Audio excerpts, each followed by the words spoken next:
Hey, welcome back to the Guillemot Kayaks Workshop. Bill and I are working on the Petrel Play SG, a stitch and glue sea kayak from a kit made by Chesapeake Lightcraft. This is my design. I sell plans directly if you want to build it from scratch, or you can get this kit from Chesapeake Lightcraft. On the last episode, we glassed the interior of the deck. In this episode, I would like to glass some of the bits and pieces that go into the boat. It's just sort of nice to have glass on them. So, for example, the bulkheads. We've got two bulkheads. These are walls. This one goes right behind the cockpit. Keeps water out that gets in the cockpit from going into the back of the boat. This does the same thing in the front of the boat. This is out beyond the feet and makes a waterproof compartment in the front of the boat. I call these bits cheek plates. These sit on either side of the cockpit, and basically they're a place to hang the backrest from and help keep your butt centered in the boat. I also have the coaming ring here, which basically is just this outside part. These are risers for the coaming. We don't need those right now, so I'm just gonna bust this bit out of there, put this aside. So I want to put a layer of glass on one side of that. And I'm gonna put a Skeg on this boat. So the Skeg kit comes with a bunch of plywood pieces here. This is the Skeg itself. Piece of plywood.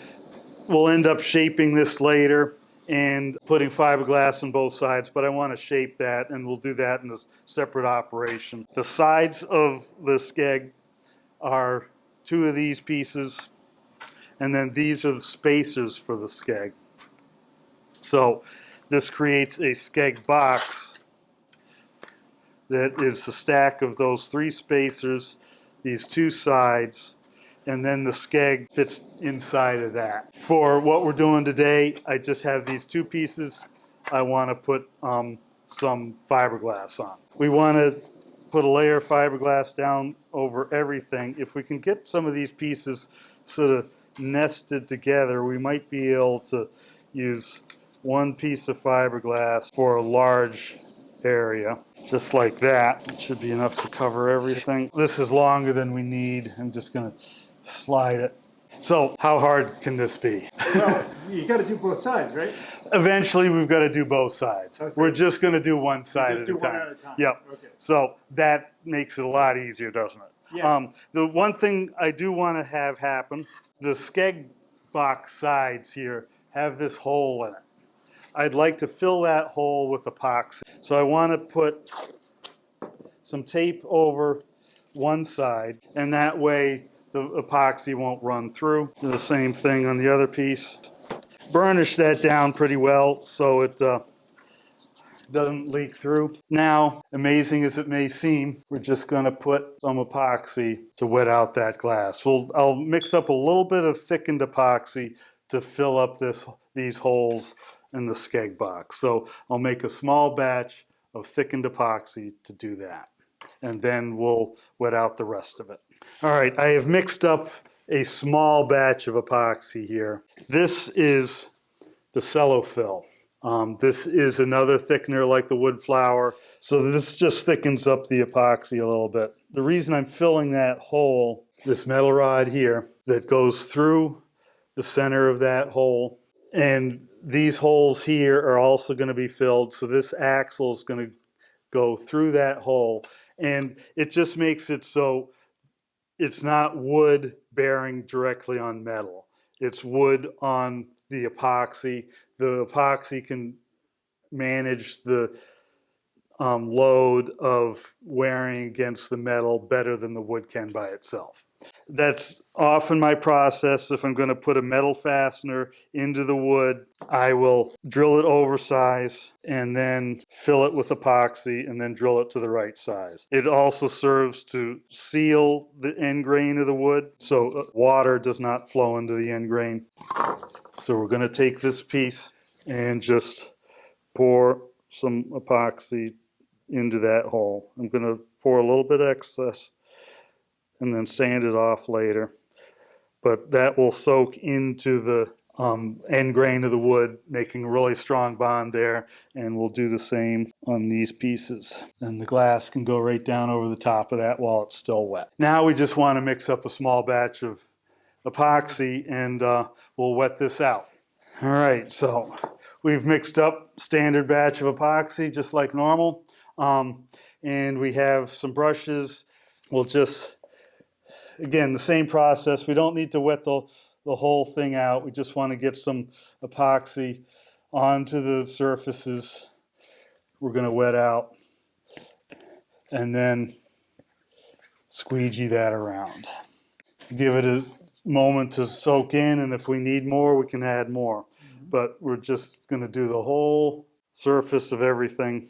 It will be some places, we'll see how it goes, where two pieces are next to each other, or we might get some little puckers that we'll have to deal with.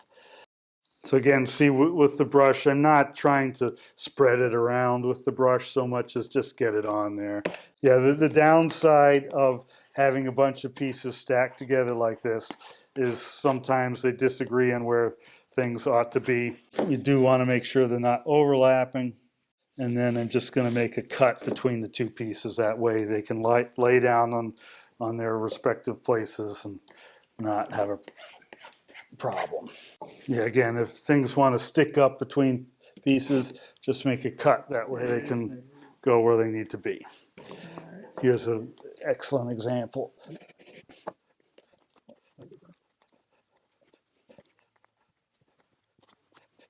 We do want to get it completely saturated, the whole face of the wood completely covered. And afterwards, when you cut this away, do you use scissors or a utility knife? Generally, I'll use a utility knife to just trim off the excess. So we want to make sure everything's wet out. So not much to that. And one thing to think about if you're building yourself and you've never glassed before, maybe do this task early on in the project before glassing anything else, just so you get a little bit of a sense of how the glass and epoxy interact. Well, that was the other thing I thought. Doing the inside of the boats first is also good because you're not going to see it. Yeah. The downside is they're harder, but by the time you get to the parts where it really matters what it looks like, you'll really have a good handle on how to do it. Again, we just want to make sure everything's flat here, everything's wet out. No dry spots, no wrinkles. And that trick of just making us, if there's a wrinkle in between two panels, just make a slice, and that way they can do their own thing. So in the previous episode, we got the hull ready for glass, then glassed it, and at the end of the day, after Bill had gone home, I put a fill coat on it. So we're looking at that hull after a fill coat, and it's really looking great. Right now, this is probably glued to our sawhorses. Yep, so we'll have to free that up. The steps we're going to do today is mainly little things. We've got bits and pieces we fiberglassed the other day. They need fiberglass on the other side. We have the Skeg box to start working on building a little bit more. I want to work on getting the coaming riser glued together. So it's a bunch of little things. We're kind of in that stage of the process where we've got a bunch of little things. The last big project we will have is glassing the deck to the hull. We need to get a bunch of stuff done before we can do that. The Skeg stuff, we want access to the inside of the boat. You can install them after the deck is on there, but why make it harder for ourselves? I think we'll just start by getting the hull here separated from my sawhorses. We'll trim the glass off. I think we'll leave the hull sitting right here, bring the deck over, temporarily put it on top of it so we can do that stuff with the coaming riser, and then we'll peck away at these little projects. I think what it's going to take to get these off, we could probably just whack it with a hammer and break it off, but we won't do that. We'll just try putting a little score in the glass here between the deck and the sawhorses. If I'd really been thinking putting some wax paper down or polyethylene or something like that would have helped.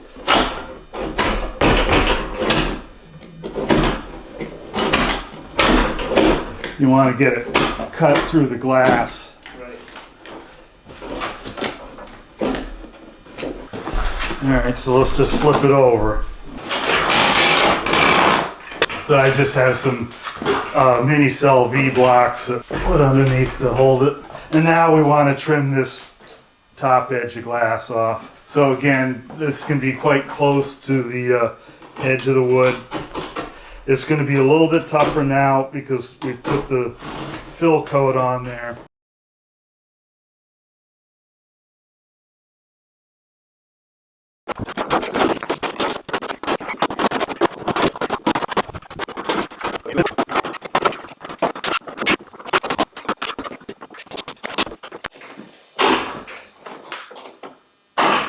Thing I want to do is this freshly cut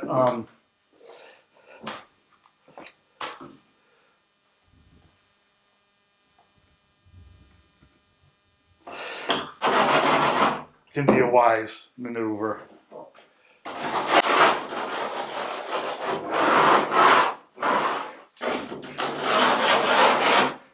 Okay. All right. I'm just going to dump it.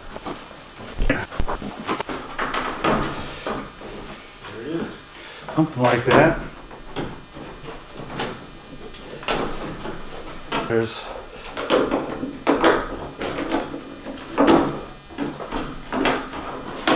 we're not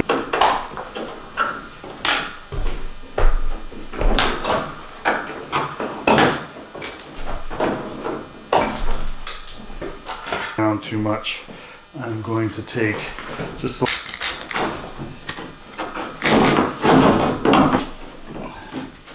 I'm not trying to get this perfect. It's just sort of, maybe I'll do this.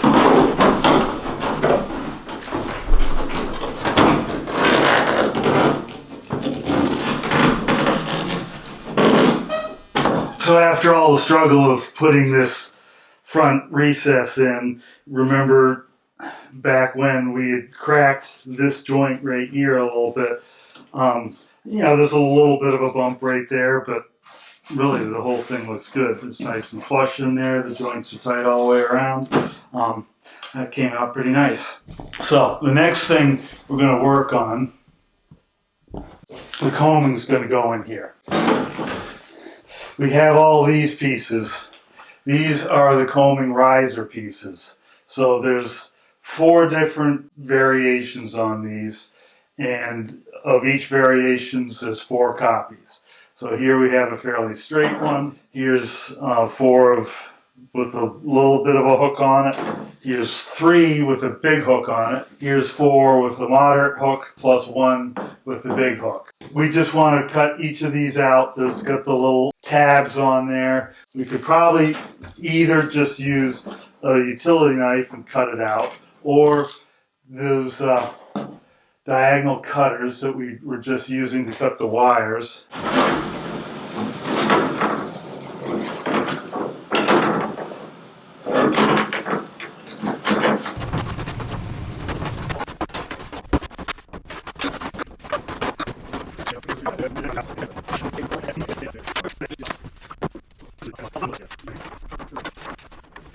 So when we have these cut out, we should have 4 stacks of 4 pieces each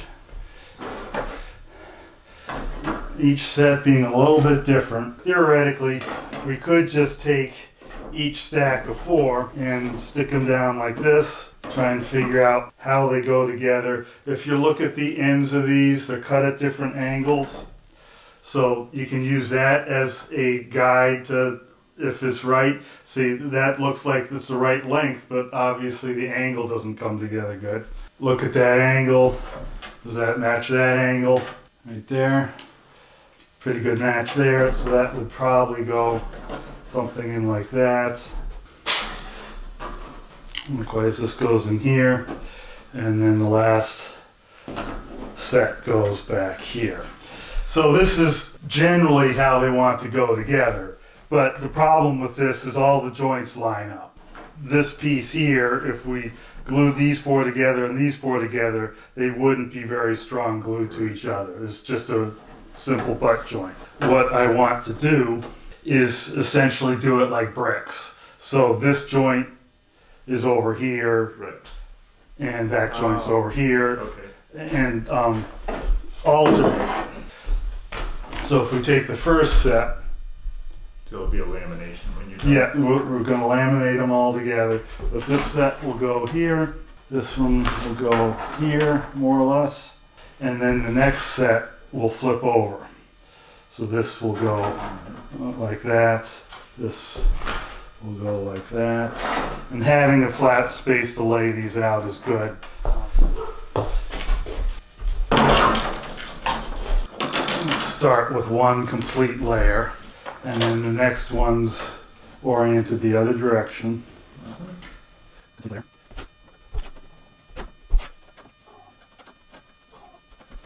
And then back to the first orientation.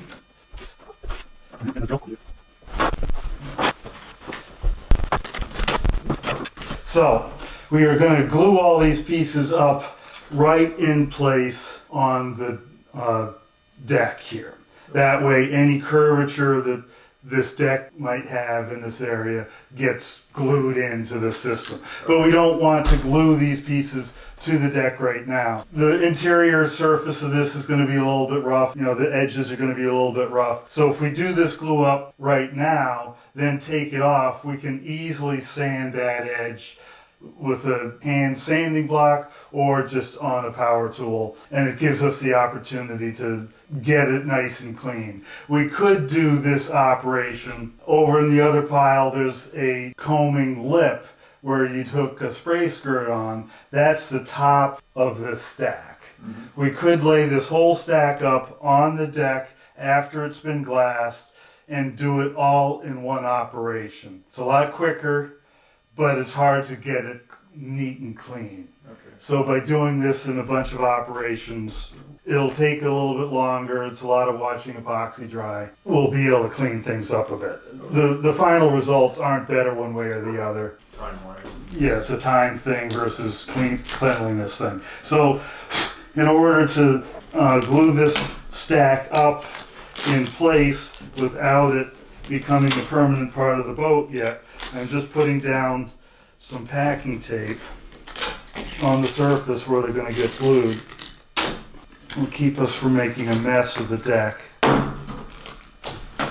And the epoxy won't stick to this tape. So then we have a bunch of clamps. So now let's take this one layer at a time and try to get it to match up on here. So finding the place where it matches the best.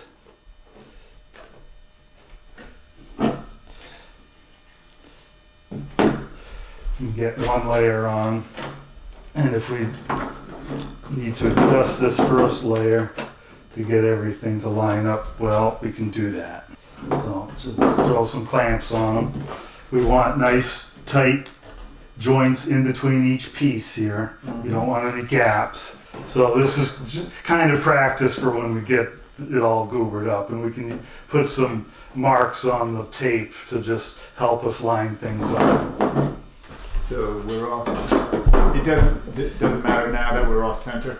It does matter. We want to get it on center, so we need to adjust it to get it on center. It doesn't really matter, but it's going to matter later. Right. So We want the shape now. let's figure out how to do it. I think what we're going to do is center that, Yeah.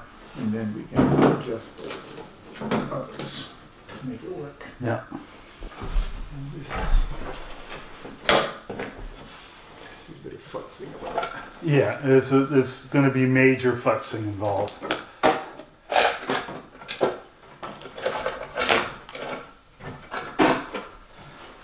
Now, as far as bending these, They might have a little flex, you know, they're not, you know, they're just made out of wood, so they're not perfect. So if you need to flex them a little bit to get them to line up, that's fine. Okay. As you make the taller stack, you might see, okay, it's not working out, and then we'll need to adjust. Okay. So once you got one layer on, It's it's pretty good. yeah, so now put the next layer on and see how we do with that. You know, there'll be some moving of moving and removing of clamps.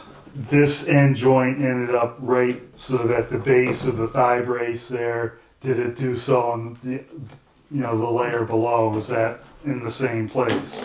We've got stitch holes here. How do they relate to the stitch holes on the mirror image? That looks pretty good. Yeah, it does. Yeah. But that's just one of the tools you have to you find some reference points and then work off those. Sure. To the best of our ability, we want to make these tight and match the curvature. Let's just dry fit the whole stack, and then we can make some, with a Sharpie, make some more useful marks along here. For example, we have a joint that happens right here, and another one that happens right there. So marking where all those joints land, that way we don't, when it's all goobered up with epoxy, we don't have to mess around with it too much. Yeah, and we could make center lines on things. Sure. And give ourselves some references so we can quickly and easily do it right when it comes time to put the next layer on. Right. And so these should end up stacked right above each other. Right. I think you're ahead on that with that piece. This one goes here. So this is the last one in this layer. So now let's look at all these joints, make sure they're nice and tight. See what it takes to tighten them up. And then use the Sharpie to make some nice references. So I'm making a mark on the tape and then just up the face of all the joints. So that way there's a mark on the piece that doesn't have a joint, also has a mark. That way we can line everything up to each other. And I've got the double stitch holes up here. I'm just going to make a mark for those. And a single stitch hole right here in the center back. The next thing we're going to do is glue them together, but first we need to take it apart. The bottom layer here we don't need to take off. That will stay in place. And we'll put a glue on top of that, then put the next piece down on top of that and stack it back up. So if we take these off and put them back over here on our staging plywood in the order they come off. Yep, and in orientation in the same place. So, close it up there. And then this one will go like that. Yeah, we want to take the third layer off, so this is a third layer. Yeah. And then the last layer, the second to last layer, so these two pieces on there. And now let's re-get this clamped. So now we will mix up some epoxy, add some of the cellofill to it. So this is the cellofill. So I use the wood flour on the long seams where I want the thickened epoxy to sort of be wood colored, where I'm just gluing stuff together and I want sort of a strong glue. I'll use the cellofill. You could also use, there's Cabasil or fumed silica. Cabasil and fumed silica are the same thing, and that is actually sort of a glass product. Can be used in the same way as cellofill. Either one will serve the same purpose, basically as a thickener to make it so the glue doesn't run out. If you just painted plain epoxy on here, that epoxy would just drain out of the glue joint and wouldn't do the job. So essentially we'll make mayonnaise with this, something that we can spread in place and it'll stay there. We'll get some squeeze out, but it won't drain out. Right. And you wouldn't use CA glue here because you could never line it up quick enough to make it work. Yeah, and these big surfaces, to glue them together structurally, I wouldn't use CA glue for a structural glue. Yeah, that's right. It might make it easier to glue these little butt joints together with the CA glue. Yeah. That could help, Make it a little bit easier, get those all pre-lined up, and that way you don't need to worry about if they're tight. Right. So that would be a fairly reasonable. You want to give that a try? I think that would work pretty good, probably. Yeah. Then you're not futzing with that while you're trying to epoxy, I guess. Alright, so there's the CA glue. Here's some accelerant. Put a little bit of glue in here. Try not to drip it everywhere, just on the end grain there. And then press that end grain together, nice and straight, nice and even. Then give it that one there. And then, we can do the same with these over here. Again, this CA glue in this application isn't going to be super strong, but it doesn't need to be. This is sort of to assist in assembly. So we want to be careful when we glue these up that we don't glue it to the parts below it. Right. There's some wax paper right behind you on top of the epoxy pump. So just as we glue it up, put a little bit of wax paper under the joint you're working on. Okay.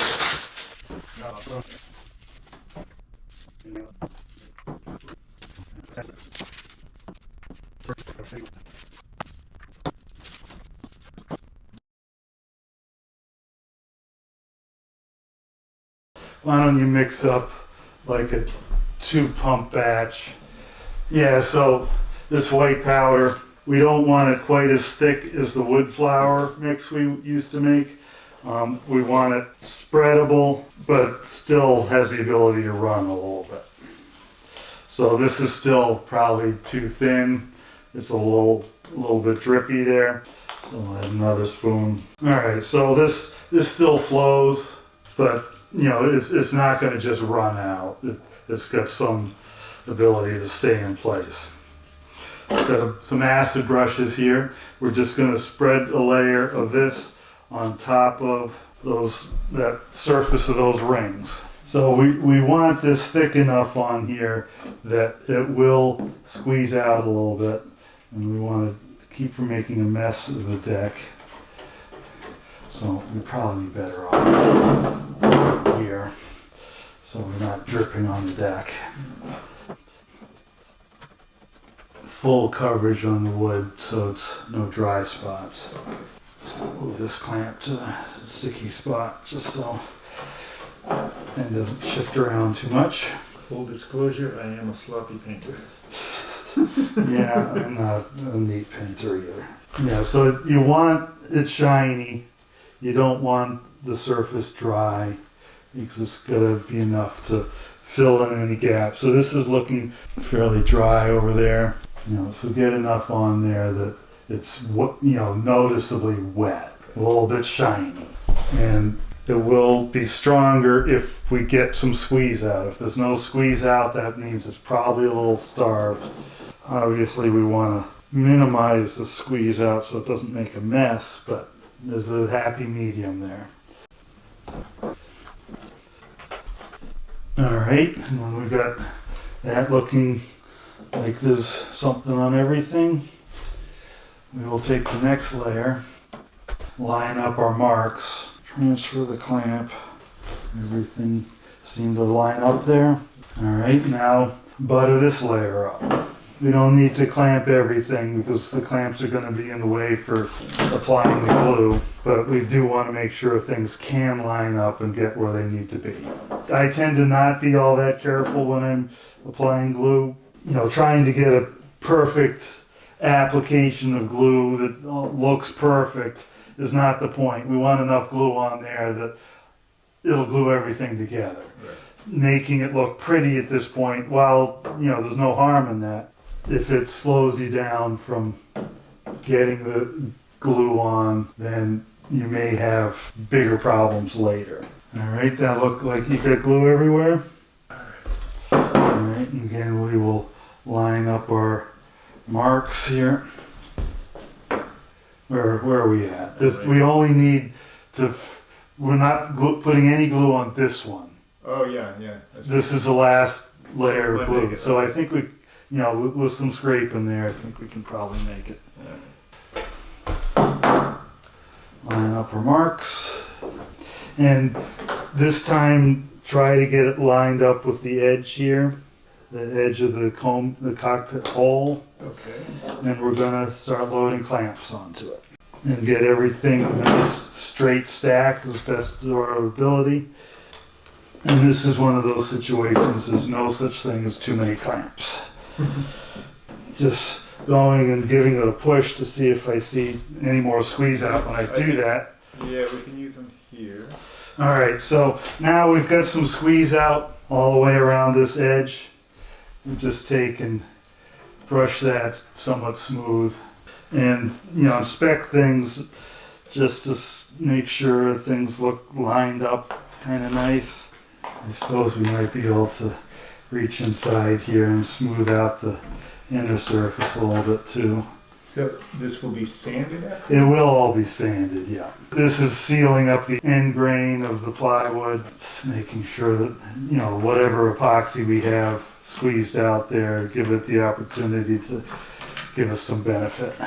Okay, so the other day we had glassed side one of these pieces. Now I'd like to glass the other side, and it's essentially the same process. We won't go into great depth here, but I want to show you something a little bit later that is sort of an upgrade you can do to this process. It's called peel ply, and it's sort of poor man's vacuum bagging. And so when we do the glassing, I'll show you how the peel ply works. So Bill and I will just take and cut out these pieces here and separate the glass from them. We don't need to get them perfect. We're basically just trying to get the excess off of it here so we don't have to deal with it. We're not trying to make it pretty.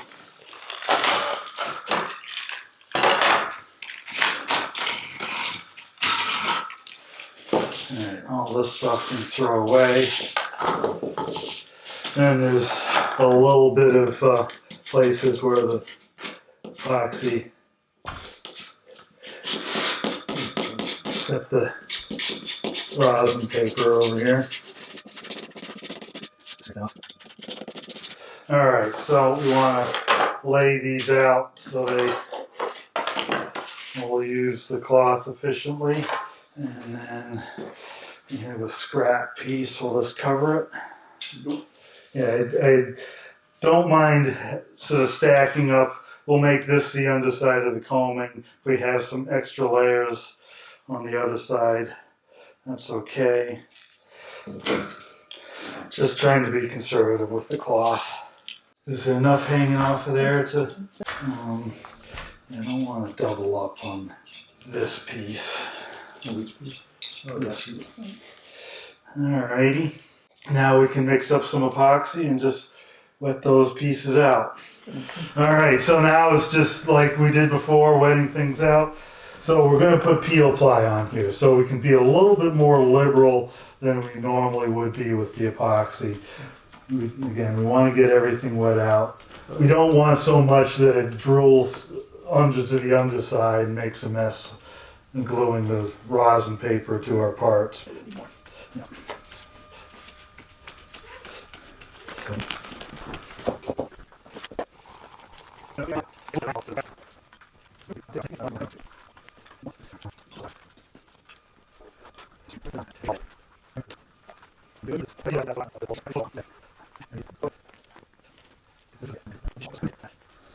Okay, so now the peel ply thing.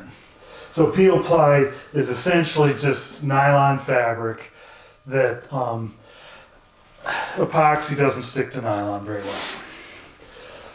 So we put this stuff down onto the epoxy. You want to hold that edge? You got enough to cover your stuff there? Right there, yeah. Completely. So we're just going to squeegee this down onto the epoxy there.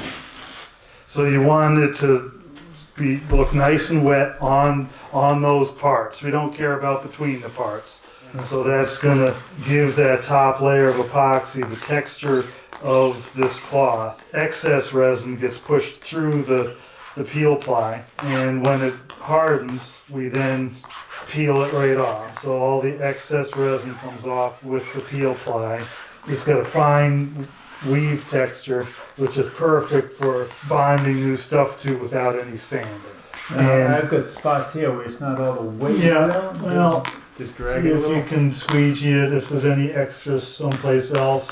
Alright. You don't want wrinkles, but it's okay if it's looking a little starved. Don't overdo the squeegeeing. Okay. You take all the resin out altogether. You don't need to add much of a fill coat. Basically, the weave texture that remains is just the fine nylon cloth. So it takes out excess resin, makes it so you don't need to add as much extra resin for the fill coat. You can end up with a lighter layup. Theoretically, you could do this on the whole boat, but this nylon does not conform well to complex shapes. So it's really great on flat surfaces like these parts, but to get around the shape of a boat would be hard. Where I have places where this panel is a different level of this panel, I'm just going to take my utility knife and run it through between them. That way the cloth can find its own happy place. So when that dries, we'll be able to just peel it right up and end up with a nice smooth surface. All right, so that's that. Good enough? That's good enough. So I'll call that enough for this episode. Like I said earlier, we are in the stage of the process where there's a bunch of little tasks that we need to deal with. And it can be a little bit tricky with the timing on when to do these things, but since they are little tasks, you can break them up. I suggested the idea of doing some of this fiberglassing of the small parts early on in your build, just so you have a little bit of hands-on with the fiberglass before you get to some of the serious stuff like the hull. The exact timing of when you do it really doesn't matter. In future episodes, I'll get a little bit deeper into the assembly of the Skeg and Skeg box. Some of that stuff I've actually been doing during the time period when this set of video was filmed, but I'm going to break that out mostly into a episode by itself. A lot of these things are good things where if you get an hour after work or sometime during the week where you can just hop in, apply a little fiberglass, let it cure for another day, it won't really take up a lot of your time. But if you're liking this, do all the YouTube stuff, notifications, subscriptions, blah, blah, blah. Until the next episode, thanks for watching and happy paddling.